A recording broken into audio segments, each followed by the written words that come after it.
Pada malam yang penuh semangat di Stadion Utama Gelora Bung Karno, Jakarta, Timnas Indonesia usia 23 berhasil mengamankan kemenangan tipis 1-0 atas Filipina usia 23 dalam laga kedua Grup A Piala AFF usia 23 2025, Jumat 18 Juli tahun 2025. Kemenangan ini tidak hanya memperkokoh posisi Garuda Muda di puncak klasemen grup, tetapi juga memberikan tekanan besar bagi Timnas Malaysia usia 23.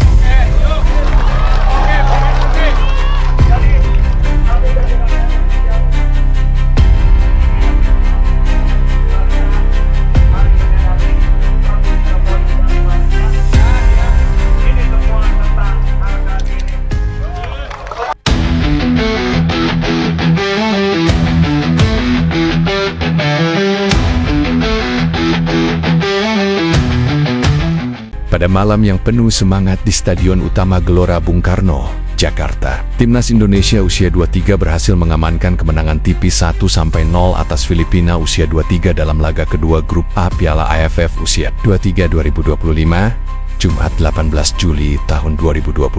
Kemenangan ini tidak hanya memperkokoh posisi Garuda Muda di puncak klasemen grup, tetapi juga memberikan tekanan besar bagi Timnas Malaysia usia 23, yang kini menghadapi tantangan berat untuk menjaga asa lolos ke semifinal dengan format turnamen yang hanya memberikan tiket otomatis ke semifinal bagi juara grup. Pertandingan ini menjadi titik balik penting dalam dinamika Grup A.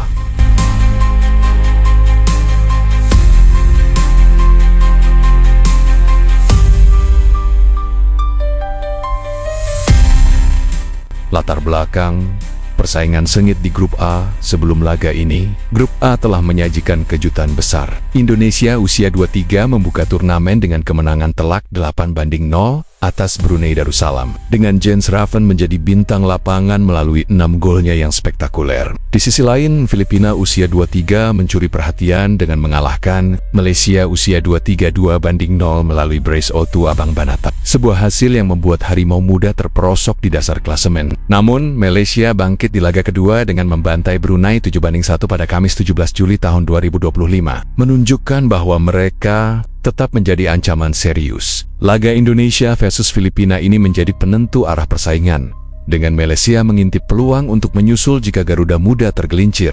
Jalannya pertandingan, Indonesia menang tipis. Malaysia mengintip babak pertama, gol bunuh diri yang menentukan.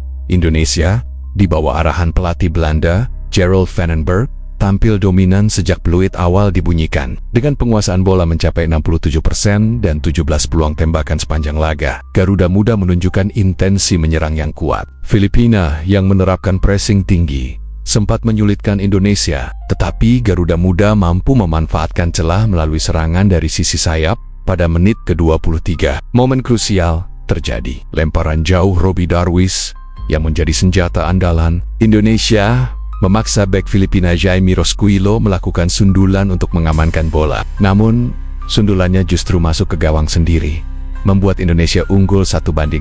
Gol ini menjadi pukulan telak bagi Filipina, yang meski bermain disiplin, kesulitan menahan gempuran Indonesia. Peluang lain dari Raihan Hanan dan Hoki Caraka nyaris menggandakan keunggulan, tetapi kiper Filipina Nicolas Kimores tampil gemilang dengan beberapa penyelamatan krusial. Skor 1-0 bertahan hingga babak pertama usai.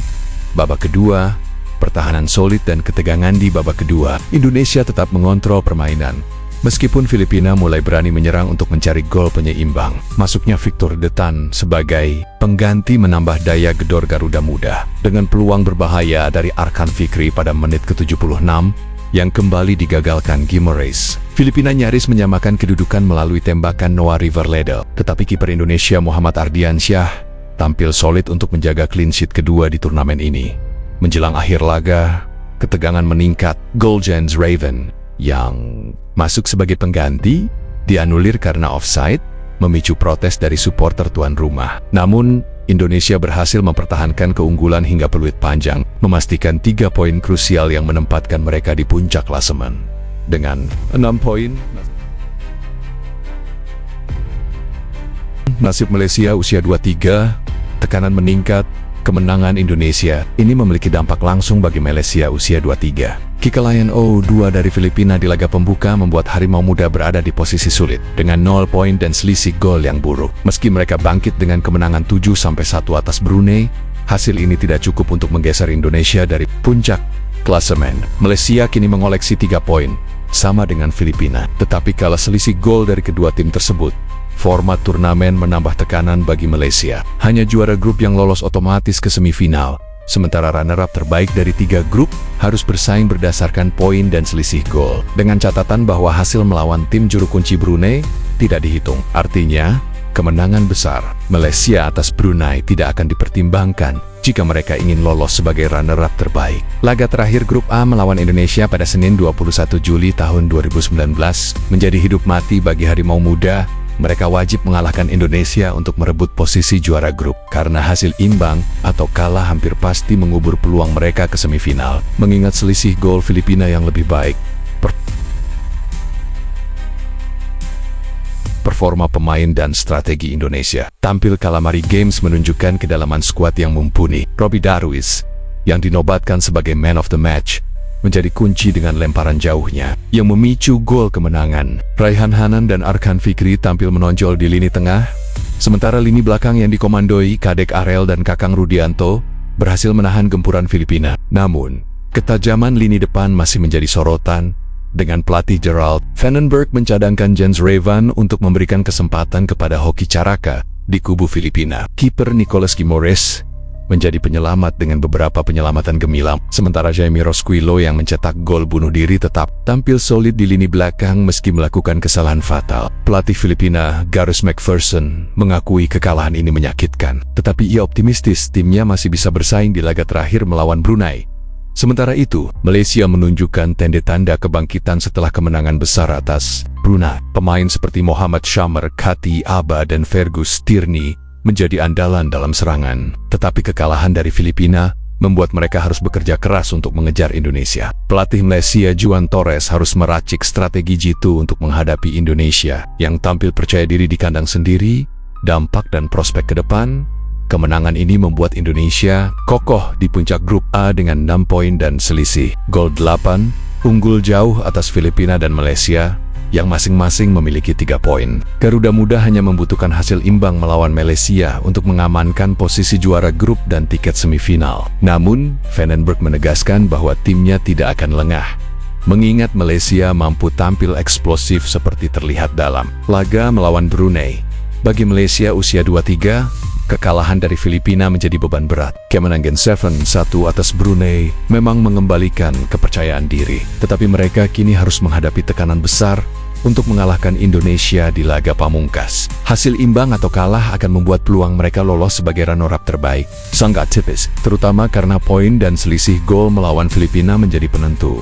Reaksi dan antusiasme, Ketua Umum PSSI Erick Thohir memuji kerja keras Indonesia, tetapi menyoroti perlunya peningkatan di lini depan. Kiper Filipina bermain luar biasa, tetapi kita harus lebih tajam di depan gawang, ujarnya. Pelatih Vandenberg menyebut laga melawan Malaysia sebagai ujian sejati, sambil memuji kualitas Arkan Fikri yang dianggapnya setara pemain kelas dunia. Sementara itu, supporter Malaysia di media sosial, seperti akun Eroba Malaysian Football The X, menyatakan optimisme meski mengakui tantangan berat melawan Indonesia di depan ribuan supporter tuan rumah. Antusiasme penonton di SUGBK mencapai lebih dari 8.000 orang, jauh lebih banyak dibandingkan laga melawan Brunei yang hanya dihadiri sekitar 2.000 penonton. Erick Thohir berharap laga melawan Malaysia akan memecahkan rekor kehadiran, mengingat rivalitas panjang antara kedua negara. Analisis Indonesia di atas angin. Malaysia di ujung tanduk kemenangan atas Filipina menegaskan status Indonesia sebagai favorit di grup A. Dominasi permainan dan pertahanan yang kokoh menjadi modal besar menuju laga melawan Malaysia. Namun, ketajaman di lini depan perlu diperbaiki agar Garuda Muda bisa memaksimalkan peluang di fase gugur bagi Malaysia. Situasi kini sangat kritis. Kekalahan dari Filipina membuat mereka tidak boleh tergelincir lagi. Kemenangan besar atas Brunei menunjukkan potensi serangan mereka, tetapi menghadapi Indonesia di SUGBK dengan tekanan supporter tuan rumah akan menjadi tantangan berat. Pelatih Juan Torres perlu meracik strategi untuk memanfaatkan kelemahan Indonesia di penyelesaian akhir, sembari memastikan lini belakang mereka tidak kebobolan seperti saat melawan Filipina. Kesimpulan, kemenangan 1-0 Indonesia atas Filipina pada 18 Juli tahun 2025 menjadi langkah besar menuju semifinal Piala AFF usia 23 2025, sekaligus memberikan tekanan besar bagi Malaysia usia 23 yang kini berada di ujung tanduk. Gol bunuh diri Jamie Rosquillo yang dipicu lemparan jauh Robbie Darwish menjadi penentu kemenangan Garuda Muda.